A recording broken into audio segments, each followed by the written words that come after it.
Hi everyone, welcome to PM Coding. In today's tutorial, I will show you how to create an underline effect with the Intersection Observer.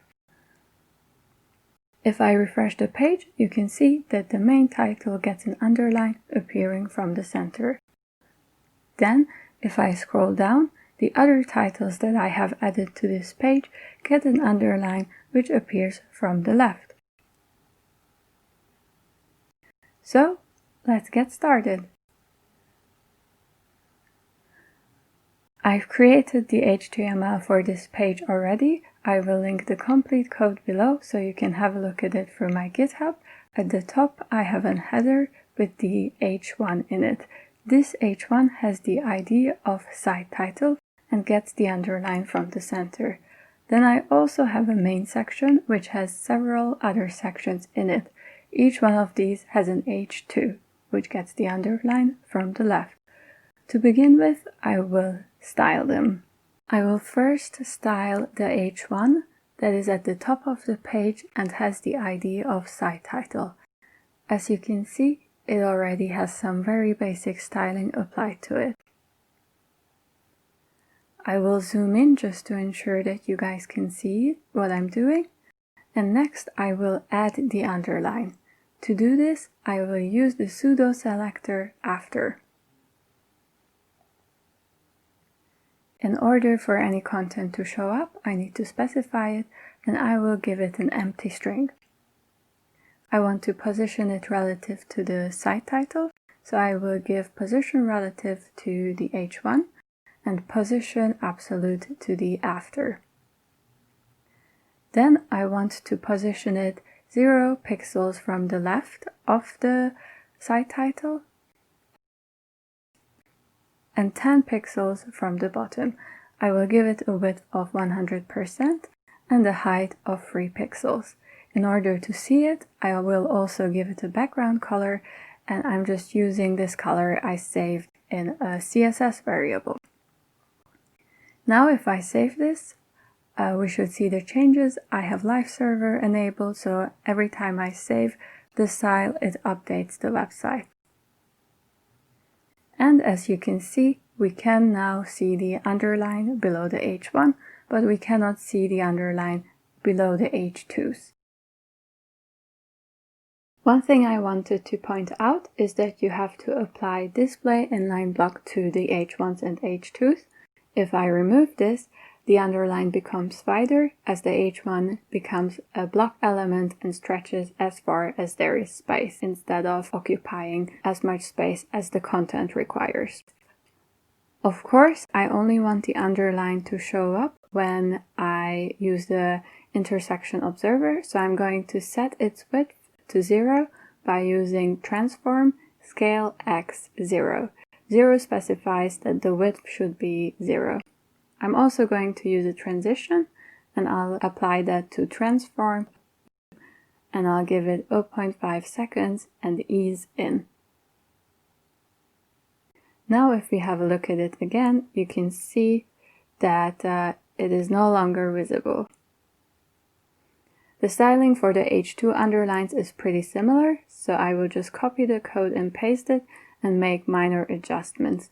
I will remove the site title tag, and instead I will replace it with H2s. I will also position it 50 pixels from the bottom, and I'll comment this out so we can have a look at how it looks. So if I look at the page now, the H1 has no underline, but the H2s do have it.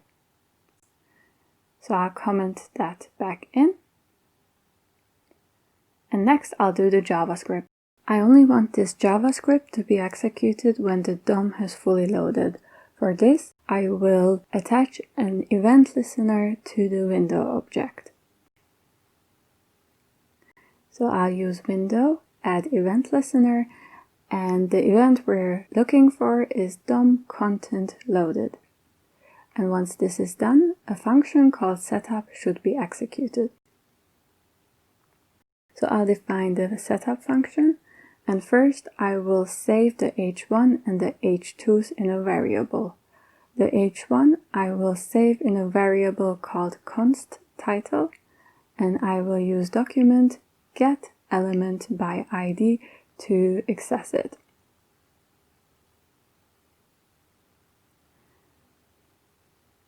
For the h2s, I will save them in a variable called h2s, and I will use the document query selector all to access them, and I'll just pass h2 in. So these are the elements that we want our intersection observer to observe. So let's define it. I will create a variable called const observer, and I will assign it a new intersection observer. This intersection observer takes two arguments, a callback function and some options. I will begin by defining the callback function, and I will get to the options later. So the callback function also takes two arguments. One of them is the entries, and the other one is the observer itself. Each entry is an intersection change for an observed element. I will need to apply a for each loop to this, and then define a function that should be executed for each entry. So what I want to do is check if the entry is intersecting or not. If it is not, then I don't want to do anything, and if it is, then I just want to apply a class to the element. So this element is either the h1 or the h2. I will use an if statement to see if it is intersecting, so I'll just use an exclamation mark and then entry is intersecting. This statement basically checks whether it is not intersecting. And if it is not intersecting, then I don't want to do anything, so the function should return. In the else statement, I will define what should happen if it is intersecting, and I want to apply a class list of underline to the element.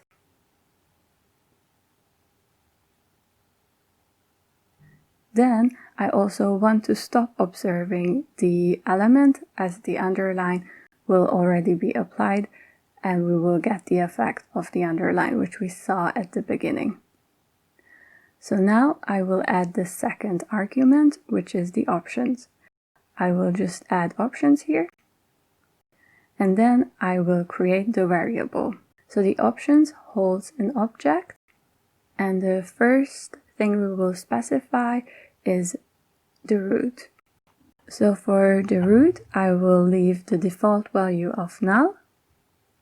Then I will give it a threshold of 0, which means that if any part of the element is intersecting, execute the function. I will also give it a root margin of 0 pixels, 0 pixels, minus 200 pixels, and 0 pixels, just so that the function gets executed whenever the element is 200 pixels from the bottom of the screen.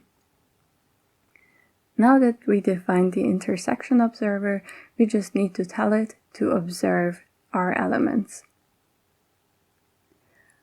I will do this by saying observer, observe, and then I'll just pass in the title.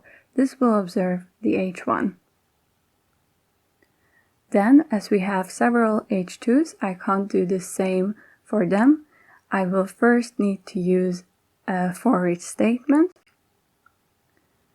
and then I'll just specify that each h2 should be observed by using observer.observe h2.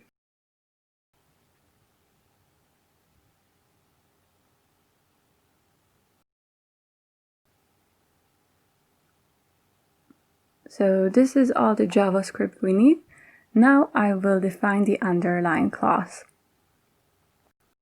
I will go back to the h1 and I'll just say site title dot underline after, and I will apply a transform property to it This selector basically means whenever the H1 has underline clause applied to it, do this to the after.